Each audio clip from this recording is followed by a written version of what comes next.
Price the Lord, hallelujah. Shekinah ടി വിയുടെ ഞങ്ങൾ വിശ്വസിക്കുന്നു എന്ന ഈ പ്രോഗ്രാമിലേക്ക് ഏവർക്കും ഹൃദയം നിറഞ്ഞ സ്വാഗതം.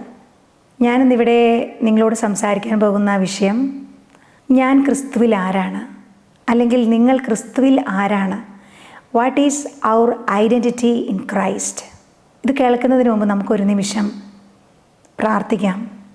യേശുവേ, ഈ വചനം കേൾക്കുന്ന എല്ലാവരിലേക്കും ദൈവത്തിൻ്റെ ആത്മാവ് ഇറങ്ങി വരട്ടെ.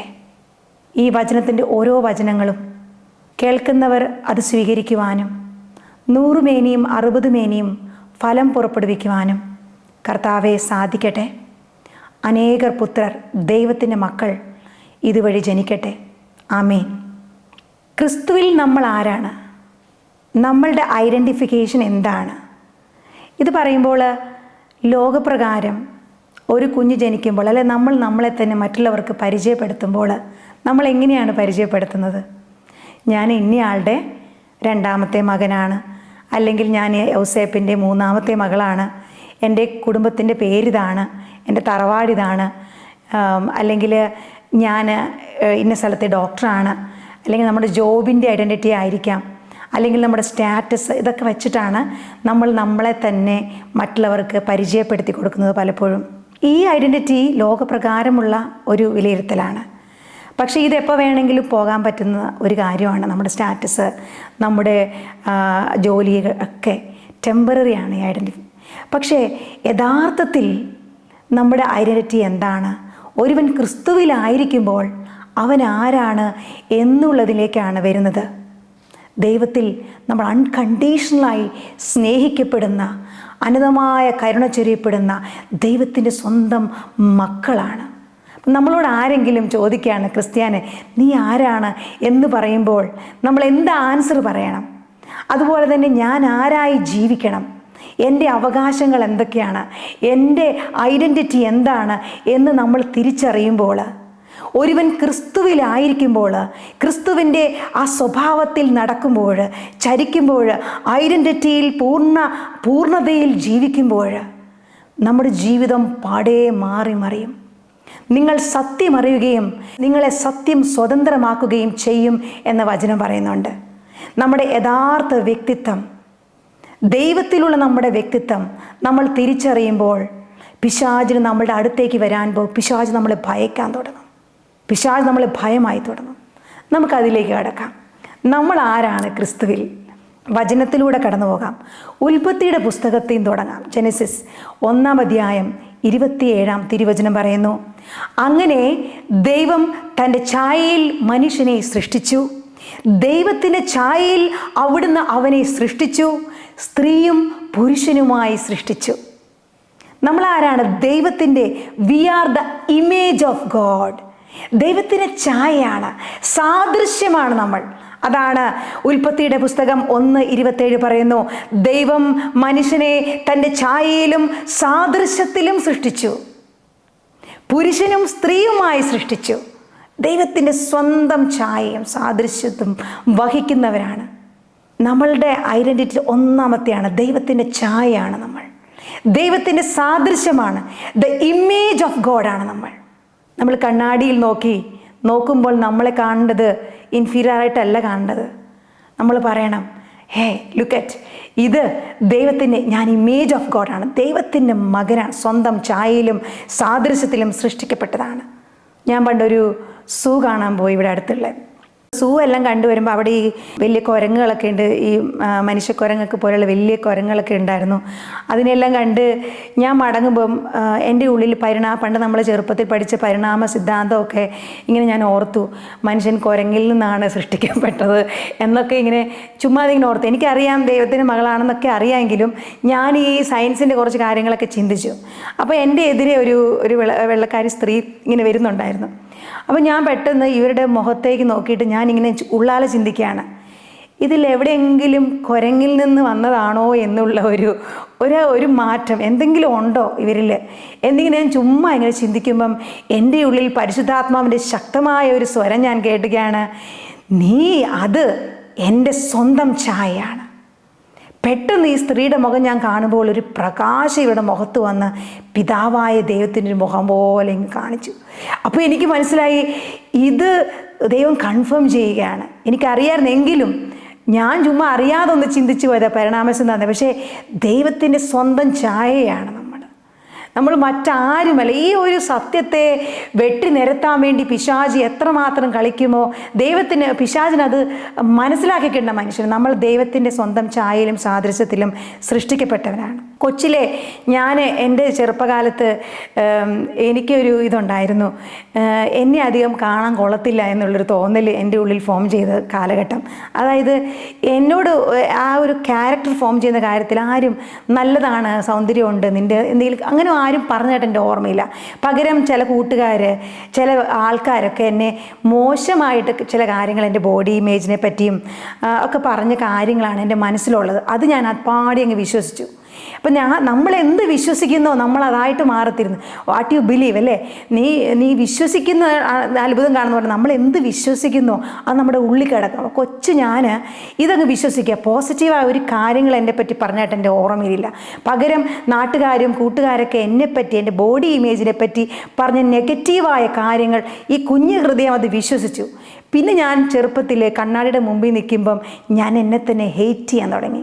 എൻ്റെ മുടിയെ എനിക്ക് കംപ്ലൈൻ്റ് ആയിരുന്നു, എൻ്റെ വണ്ണത്തെ എനിക്ക് കംപ്ലൈൻ്റ് ആയിരുന്നു, എൻ്റെ കയ്യെ എനിക്ക് എല്ലാത്തിനും കംപ്ലൈൻ്റ് ആകാൻ തുടങ്ങി. കാരണം നെഗറ്റീവായ തോട്ട്സുകൾ മറ്റാൾക്കാരിലൂടെയും തോട്ട്സിലൂടെയും പിശാച് എൻ്റെ ജീവിതത്തിലേക്ക് ചെറുപ്പത്തിൽ തന്നെ എന്നെ തകർക്കാൻ, ആ ഇമേജ് ഓഫ് ഗോഡ് ആണെന്നുള്ള ആ ദൈവം ഏറ്റവും ബ്യൂട്ടിഫുൾ ആയിട്ടാണ് നമ്മളെ സൃഷ്ടിച്ചത്. ദൈവത്തിൻ്റെ ഛായയെ അപമാനിക്കാൻ പിശാച് വിട്ട ഓരോ വിത്തുകളും എന്നിൽ മുളയ്ക്കാൻ തുടങ്ങി. അങ്ങനെ ഞാൻ എന്നെ തന്നെ വെറുക്കുന്ന ഒരവസ്ഥയിലേക്ക് വരാൻ തുടങ്ങി. ഞാൻ എന്നെപ്പറ്റി പോസിറ്റീവായിട്ട് അപ്പോൾ എന്നെ ഞാൻ സ്നേഹിക്കുന്നത് എനിക്ക് ചുറ്റുമുള്ളവരിലെല്ലാം കുറ്റവും കുറവും കാണാൻ പറ്റും. അപ്പോൾ അങ്ങനെയുള്ള ഒരവസ്ഥയിലേക്ക് പിന്നീട് പരിശുദ്ധാത്മാവ് വർഷങ്ങൾക്ക് ശേഷം എന്നെ ഒരു ദിവസം പരിശുദ്ധാത്മാവ് പറഞ്ഞു, നീ മുട്ടുകുത്തി നിൽക്കാൻ പറഞ്ഞു. മുട്ടുകുത്തി നിൽക്കുമ്പോൾ ഞാൻ പ്രാർത്ഥിക്കുമ്പോൾ ഒരു വെള്ളത്തിനകത്തോട്ട്, അതായത് നമ്മുടെ അമ്നോട്ടിക് ഫ്ലൂയിഡ് പോലെ ഞാനിങ്ങനെ വെള്ളത്തിലോട്ട് ഇങ്ങനെ ഇറങ്ങി കിടക്കുവാണ്. ആ വെള്ളത്തിൽ നിറഞ്ഞെടുക്കും പരിശുദ്ധാത്മാവ് ഒരു വിഷം കാണിക്കുകയാണ്. കുഞ്ഞിലെ, അതായത് ഒരു 1.5 വയസ്സുള്ള കുട്ടിയായ ഞാൻ എൻ്റെ അമ്മയുടെ ഒക്കത്തിരിക്കുന്ന ഒരു അവസ്ഥ ഞാൻ കാണുകയാണ്.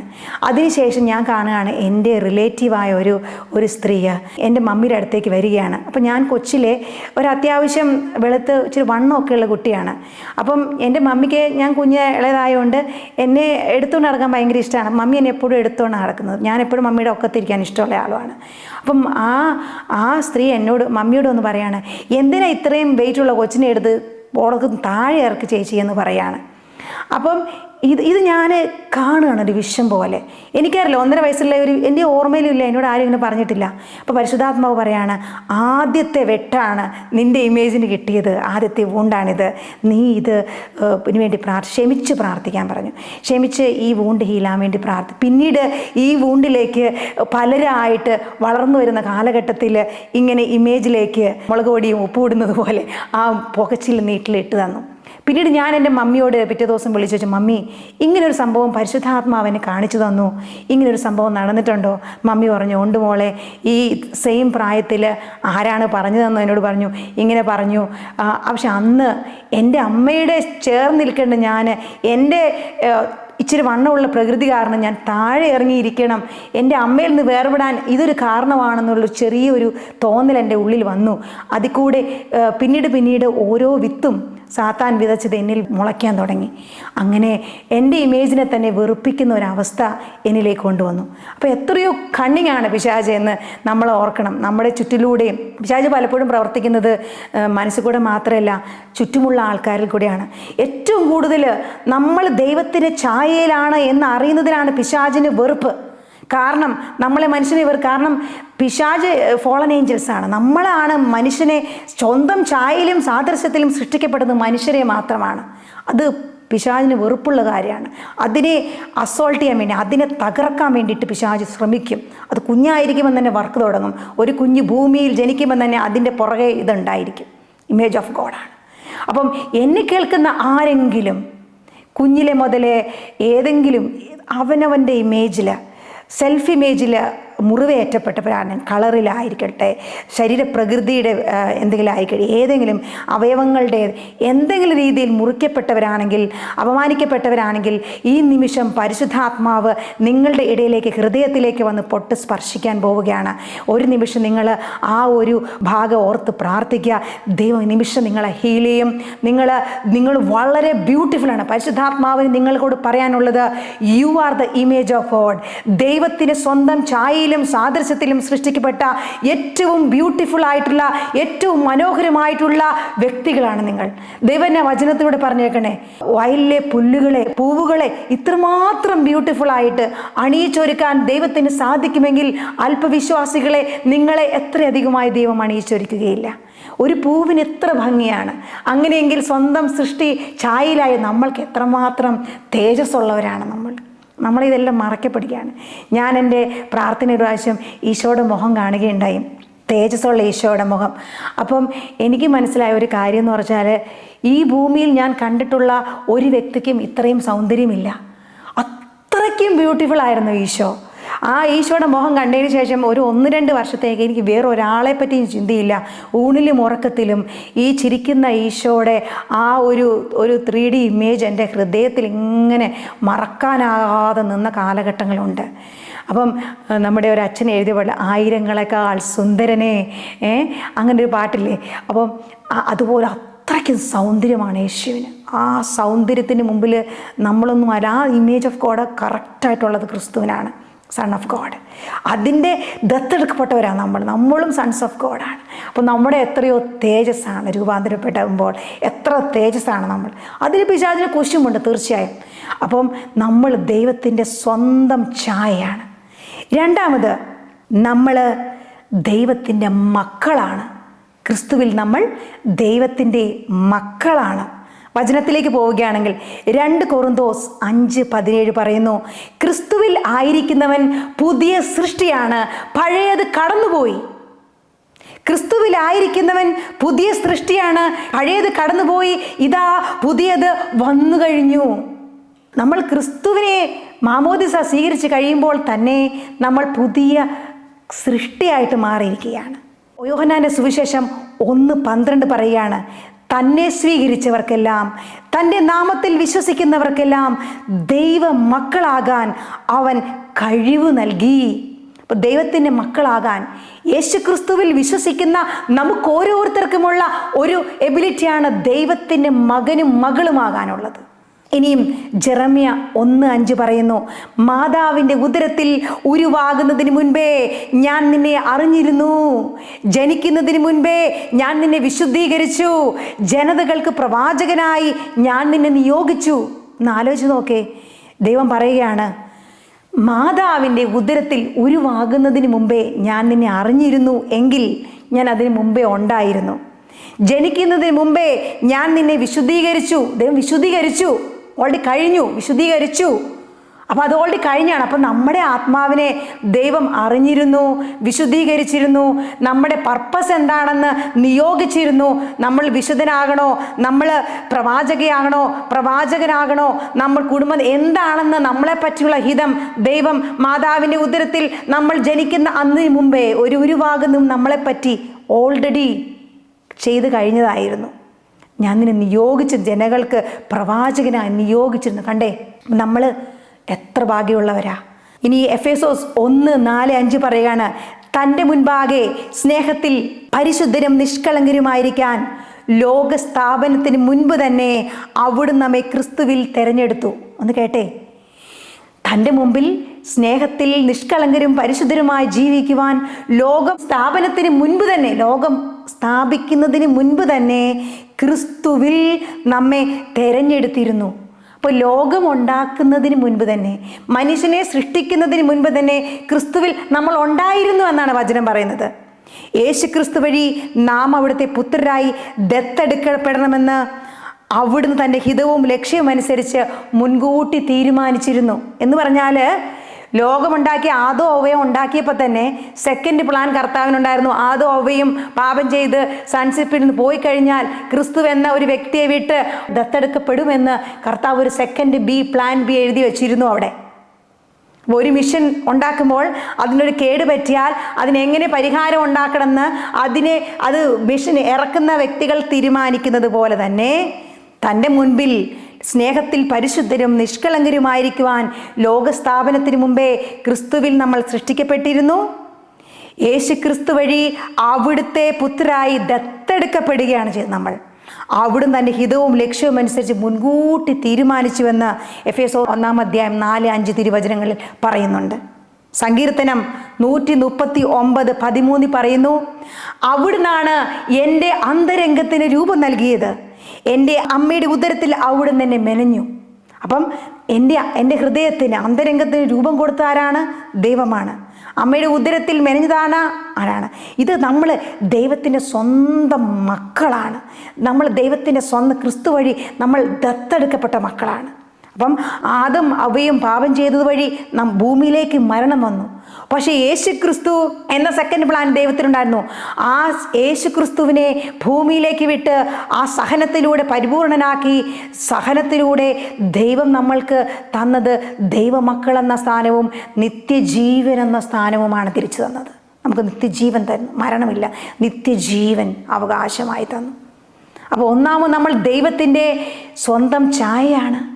രണ്ടാമത് നമ്മൾ ദൈവത്തിൻ്റെ സ്വന്തം മക്കളാണ് ക്രിസ്തുവിൽ. Price the Lord, price the Lord, hallelujah. എത്രയോ വലിയ കാര്യമാണ്. നമ്മുടെ ഐഡൻറ്റിറ്റി നമ്മൾ ഒരിക്കലും മറക്കരുത്.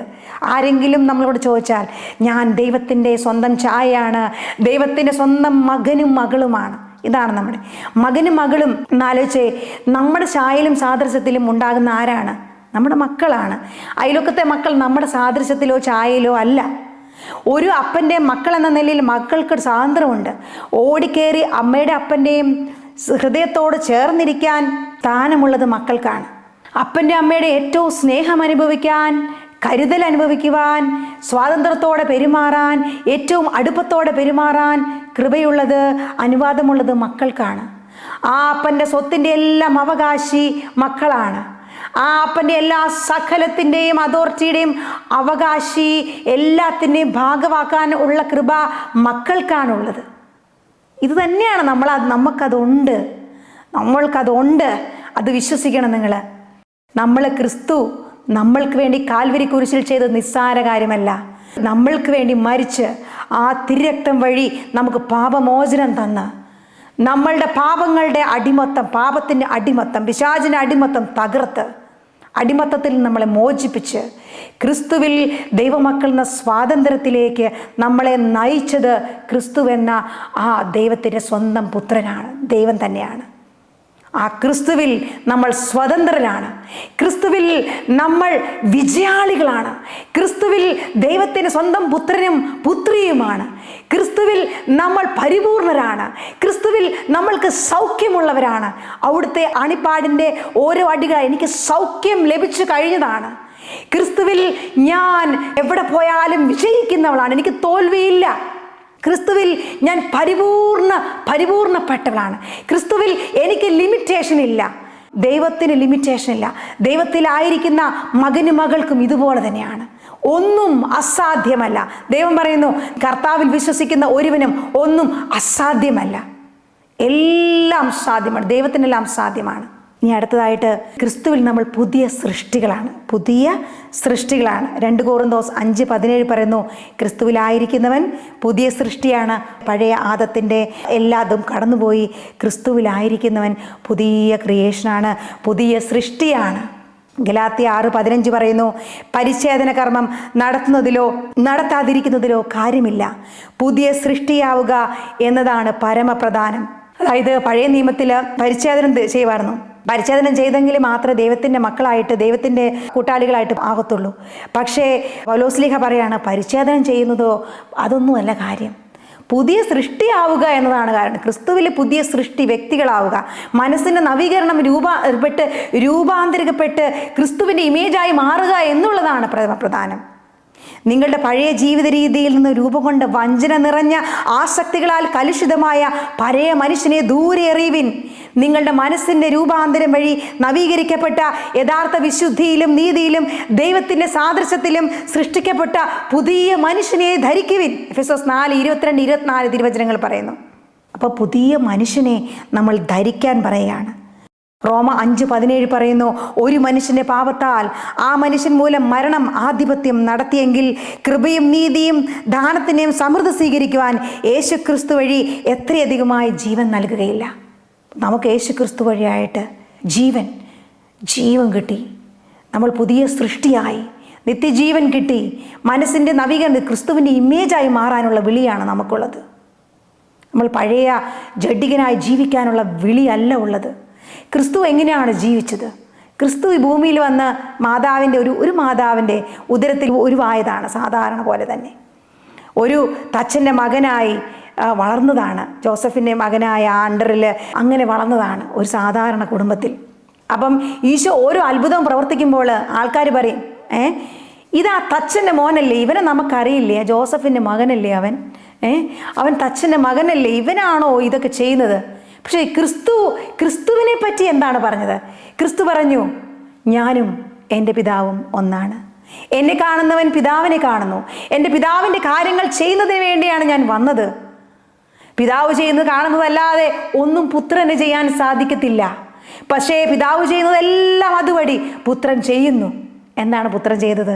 രോഗികളെ സുഖപ്പെടുത്തുന്നു, മരിച്ചവരെ ഉയർപ്പിക്കുന്നു, സുവിശേഷം പ്രസംഗിക്കപ്പെടുന്നു, പിശാചുക്കളെ പുറത്താക്കുന്നു. ആ സൺ എന്ന ഐഡൻറ്റിറ്റിയിൽ ദൈവം ഈ ഭൂമിയിലൂടെ നടന്ന് കാണിച്ചു. 3.5 വർഷക്കാലം അത്ഭുതങ്ങളും അടയാളങ്ങളും ചെയ്ത് ഇതേ വിളിയിലേക്കാണ് കർത്താവ് നമ്മളെ വിളിച്ചിരിക്കുന്നത്. ആ സൺഷിപ്പിലേക്ക്, ആ മക്കളുടെ പദവിയിലേക്ക്. കർത്താവ് പറഞ്ഞപ്പോൾ, ഞാൻ പോകുമ്പോൾ ആ പരിശുദ്ധാത്മാവിനെ നിങ്ങളിലേക്ക് വരും. ആ പരിശുദ്ധാത്മാവ് വന്നു കഴിയുമ്പോൾ ഇന്ന് ഞാൻ ചെയ്തതിൽ കൂടുതലുള്ള കാര്യങ്ങൾ നിങ്ങൾക്ക് ചെയ്യാൻ സാധിക്കും.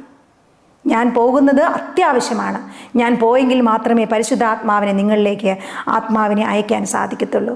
ഈ പരിശുദ്ധാത്മാവ് വന്നു കഴിയുമ്പോൾ നമ്മൾ ശക്തി പ്രാപിക്കും. അപ്പം നമ്മൾ ദൈവത്തിൻ്റെ ഇമേജിൽ യഥാർത്ഥ മക്കളായിട്ട് ജീവിക്കുമ്പോൾ നമ്മൾക്ക് ഈശോ ചെയ്തതുപോലെ തന്നെ കാറ്റിനെ ശാന്തമാക്കാൻ പറ്റും. നമ്മൾക്ക് വെള്ളത്തിലൂടെ നടക്കാൻ പറ്റും. നമ്മൾ തീയിലെറിയപ്പെട്ടാലും നമ്മളെ കത്തിച്ച് ചാമ്പലാക്കുകയില്ല.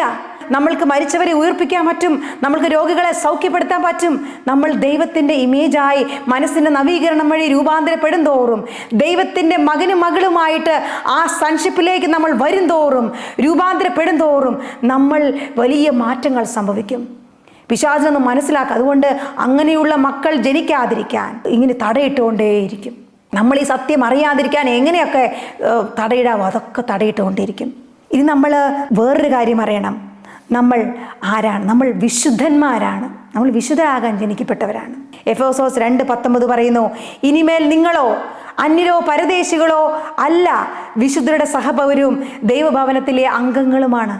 ഇനി നമ്മൾ അന്യരോ പരദേശികളോ ഒന്നുമല്ല, വിശുദ്ധരുടെ സഹപൗരർ എന്ന് പറഞ്ഞാൽ വിശുദ്ധരുടെ ഗണത്തിൽപ്പെട്ടവർ, ദൈവഭവനത്തിലെ അംഗങ്ങളാണ് നമ്മൾ, വിശുദ്ധരാണ് നമ്മൾ.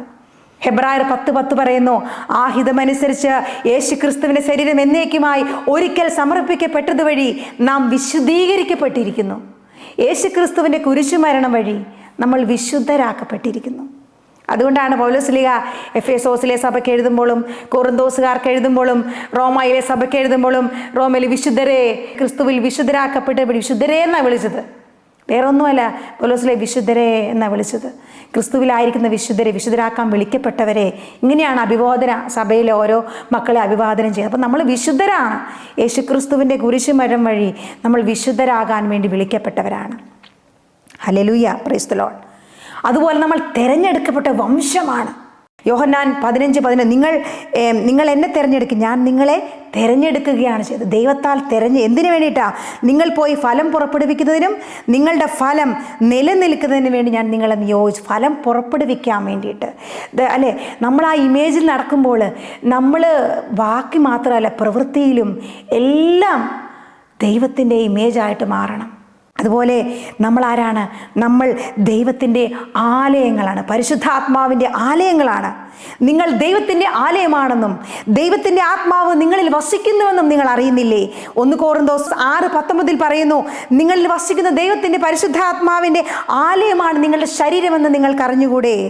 നിങ്ങൾ നിങ്ങളുടെ സ്വന്തമല്ല, നിങ്ങൾ വിലയ്ക്ക് വാങ്ങപ്പെട്ടവരാണ്. നമ്മൾ ക്രിസ്തുവിൻ്റെ രക്തത്താൽ വിലയ്ക്ക് വാങ്ങപ്പെട്ട, പരിശുദ്ധാത്മാവിൽ നിറഞ്ഞവരാണ്. എസെക്കിയേൽ 36:27 പറയുന്നു, എൻ്റെ ആത്മാവിനെ ഞാൻ നിങ്ങളിൽ നിവേശിപ്പിക്കും. Price the Lord. നമ്മൾ പരിശുദ്ധാത്മാവിൻ്റെ ആലയങ്ങളാണ്. ക്രിസ്തു പരിശുദ്ധാത്മാവിൻ്റെ ആലയമായിരുന്നു. ആ ആത്മാവിലാണ് വലിയ അത്ഭുതങ്ങളും അടയാളങ്ങളും ക്രിസ്തു പ്രവർത്തിച്ചത്. അതുപോലെ തന്നെ നമ്മളും പരിശുദ്ധാത്മാവിൻ്റെ ആലയങ്ങളാണ്. ഈ പരിശുദ്ധാത്മാവ് വഴി മാത്രമാണ് നമ്മൾക്ക് മുന്നോട്ട് പോകാൻ സാധിക്കത്തുള്ളൂ. ക്രിസ്തുവിൻ്റെ ഇമേജായി ജീവിക്കണമെങ്കിൽ ഈ പരിശുദ്ധാത്മാവിനെ കൂടിയേ നമുക്ക് തീരുവുള്ളൂ. നിങ്ങൾ ലോകത്തിൻ്റെ പ്രകാശമാണ്, മലമുകളിൽ പണിതുയർത്ത പട്ടണത്തെ മറച്ചു വെക്കാൻ സാധിക്കുകയില്ല. മത്തായി 5:14 പറയുന്നു. അതുപോലെ നിങ്ങളെല്ലാവരും പ്രകാശത്തിൻ്റെയും പകലിൻ്റെയും പുത്രന്മാരാണ്. ആരാ? പ്രകാശത്തിൻ്റെയും പകലിൻ്റെയും പുത്രന്മാര്. നിങ്ങൾ ആരും തന്നെ രാത്രിയുടെയോ അന്ധകാരത്തിൻ്റെ മക്കൾ. നമ്മളാരും പിശാചിൻ്റെ മക്കളല്ല. നമ്മൾ പ്രകാശത്തിൻ്റെ മക്കളാണ്. നമ്മുടെ ഐഡന്റിറ്റി ക്രിസ്തുവിലാണ്. സ്നേഹം, ആനന്ദം, ക്ഷമയെല്ലാം പരിശീലിക്കപ്പെടാനും ദൈവത്തിൻ്റെ സ്നേഹം കൊടുക്കാനും പണിതുയർത്താനും നമ്മൾ ദൈവത്തിൻ്റെ കൃപയാൽ നിറയാനും നമ്മൾ മറ്റുള്ളവരെ ബലപ്പെടുത്താനും വേണ്ടി ജനിച്ചവരാണ്. പിശാചി വന്നിരിക്കുന്നത് കൊല്ലാനും നശിപ്പിക്കാനും മോഷ്ടിക്കാനും നമ്മളിലുള്ള ദൈവത്തിൻ്റെ ചൈതന്യത്തെ ഒറ്റയെടുത്ത് കൊണ്ടുപോകുവാനുമാണ് പിശാചി വന്നിരിക്കുന്നത്. എന്നാൽ പ്രകാശത്തിൻ്റെയും പകലിൻ്റെയും മക്കളായ നമ്മൾ പടുത്തുയർത്താൻ വന്നവരാണ്. ദൈവത്തിന് മറ്റുള്ളവരെ ഹീലാക്കാൻ വന്നതാണ്. നമ്മൾ ദൈവത്തിൻ്റെ ആലയം പണിയപ്പെടാൻ വന്നവരാണ്. നമ്മൾ ദൈവത്തിൻ്റെ വർക്കേഴ്സാണ്. നമ്മൾ ദൈവത്തിൻ്റെ കരവേലയാണ്. ദൈവത്തിൻ്റെ പ്രവൃത്തികൾക്ക് വേണ്ടി ക്രിസ്തുവിൽ സൃഷ്ടിക്കപ്പെട്ടവരാണ്. ഹല്ലേലൂയ. സഹോദരങ്ങളെ, നമ്മൾ എത്ര ഭാഗ്യപ്പെട്ടവരാണെന്ന് ചിന്തിക്കുക. ഈ നിമിഷം എന്നെ കാണുന്ന എല്ലാവരും ഈ ഒരു വലിയ സത്യത്തിലേക്ക് തിരിച്ചറിയട്ടെ. നമ്മളാരും തകർക്കപ്പെടേണ്ടവരല്ല, തളർന്ന് ജീവിക്കേണ്ടവരല്ല, നമ്മളാരും ദുഃഖിച്ച് കഴിയേണ്ടവരല്ല. നമ്മളെല്ലാം ദൈവത്തിൻ്റെ മക്കളാണ്. ദൈവത്തിൻ്റെ സ്വന്തം ഇമേജാണ്. ഈ സ്വർഗത്തിൻ്റെ അവകാശികളും കൂട്ടവകാശികളുമാണ്. ഈ ലോകത്തിലെല്ലാം സൃഷ്ടിക്കപ്പെട്ടത് നമുക്ക് വേണ്ടിയാണ്. ദൈവം മനുഷ്യനെ സൃഷ്ടിച്ചത് പറഞ്ഞു, നിങ്ങൾ പെരുകുവിൻ, നിങ്ങൾ ഭൂമിയെ കീഴടക്കുവിൻ, നിങ്ങൾ ആകാശത്തിൻ്റെ പറവകൾക്കും മത്സ്യങ്ങളുടെ മേലും ഈ ഭൂമിയിലെ മൃഗങ്ങളുടെ മേലും എല്ലാം ആധിപത്യം കൊടുത്ത് അത്ര അതോറിറ്റിയിൽ സൃഷ്ടിക്കപ്പെട്ടവരാണ് ദൈവത്തിൻ്റെ മക്കൾ. We can live in the authority of God as a children of God. നമുക്ക് ആ ദൈവത്തിൻ്റെ മക്കൾ എന്ന പദവിയിൽ, അതോറിറ്റിയിൽ, സ്വാതന്ത്ര്യത്തിൽ, സന്തോഷത്തിൽ ജീവിക്കാം. ഇനിയുള്ള ജീവിതം നമ്മുടെ ദൈവത്തിൻ്റെ മക്കൾ എന്ന സ്വാതന്ത്ര്യത്തിൽ, ആ സന്തോഷത്തിലായിരിക്കട്ടെ. എല്ലാവരെയും ക്രിസ്തു അനുഗ്രഹിക്കട്ടെ. പരിശുദ്ധാത്മാവിൻ്റെ വലിയ ആനന്ദവും നന്മയും എല്ലാവരിലേക്കും നിറയട്ടെ. ഈശോ മിശിഹായ്ക്കും സ്തുതിയായിരിക്കട്ടെ.